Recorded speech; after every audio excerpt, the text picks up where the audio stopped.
Jadi pada saat ini kami mendapatkan sebuah tugas dalam mata kuliah Hukum Pemerintah Daerah, yaitu dalam Undang-Undang 23 tahun 2014 tentang Hukum Pemerintah Daerah, di mana otonomi daerah adalah konsep di mana pemerintahan lokal memiliki kewenangan untuk mengatur dan mengelola urusan dalam wilayahnya sendiri sesuai dengan prinsip-prinsip demokrasi dan keadilan.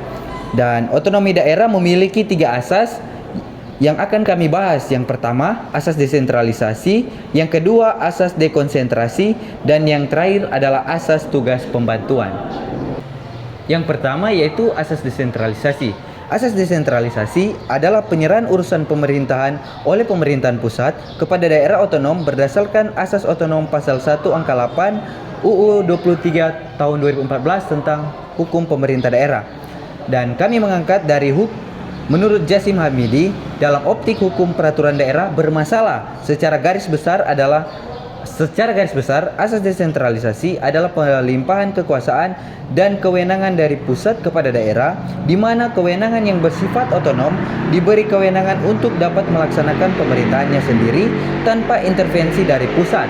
Ruang lingkup asas desentralisasi merujuk pada proses pembagian kewenangan, tanggung jawab, dan sumber daya dari pemerintah pusat ke pemerintah daerah di tingkat provinsi, kabupaten, atau desa. Asas desentralisasi selanjutnya diklasifikasikan menjadi 4 hal, yaitu yang pertama, desentralisasi sebagai penyerahan kewenangan dan kekuasaan. Yang kedua, desentralisasi sebagai pelimpahan kekuasaan dan kewenangan. Yang ketiga, desentralisasi sebagai pembagian, penyebaran, perencanaan, pemberian kekuasaan dan wewenang. Yang keempat, desentralisasi sebagai sarana dalam pembagian dan pembentukan daerah pemerintahan. Adapun tujuan desentralisasi adalah meningkatkan kesejahteraan dan menjadi salah satu upaya mengurangi angka kemiskinan di daerah. Salah satu fokus desentralisasi adalah pembangunan daerah tertinggal. Desentralisasi menjadi salah satu perwujudan dari demokrasi negara, khususnya di tingkat pemerintahan daerah. Dengan pemberlakuan desentralisasi diharapkan akan membuka peluang dan wadah yang semakin luas bagi partisipasi masyarakat. Masuk ke dalam asas dekonsentrasi.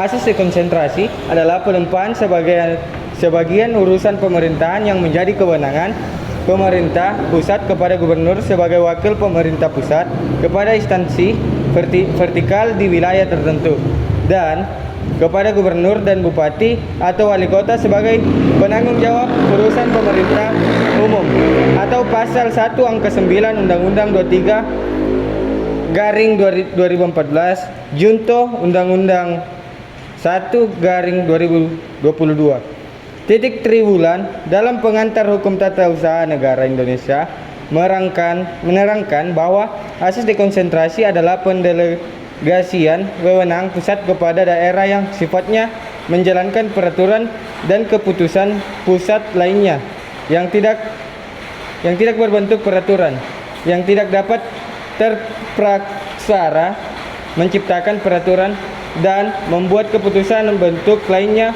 untuk dilaksanakan sendiri.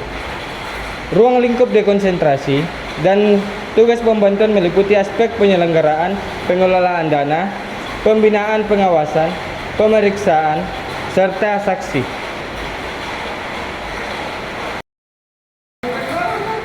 Selanjutnya kita masuk pada asas-asas tugas pembantuan mengacu pada prinsip-prinsip yang mendasari pemberian bantuan dari pemerintah pusat kepada pemerintah daerah dalam menjalankan tugas-tugasnya. Berikut beberapa asas dasar tugas pembantuan meliputi: yang pertama, ada asas otonomi daerah. Kedua, ada asas kesetaraan. Ketiga, ada asas pembangunan berkelanjutan. Yang keempat, ada asas keterbukaan dan akuntabilitas. Yang kelima, ada asas koordinasi dan integrasi. Dan yang keenam, ada asas kepentingan nasional. Selanjutnya, tujuan dari asas tugas pembantuan adalah untuk meningkatkan kesejahteraan masyarakat dan efektivitas pemerintah dengan cara memberikan bantuan dari pemerintah pusat kepada pemerintah daerah dalam menjalankan tugas-tugasnya. Beberapa tujuan utama asas tugas pembantuan meliputi: 1. Meningkatkan pelayanan publik. 2. Memperkuat kapasitas pemerintah daerah. 3. Mendorong pembangunan daerah. Yang keempat, menjamin keadilan dan kesetaraan. Kelima, memperkuat kemandirian daerah. Dan keenam, mewujudkan tujuan pembangunan nasional. Otak cuma penuh dengan rencana, macam model ini memang pacar tak secara guna.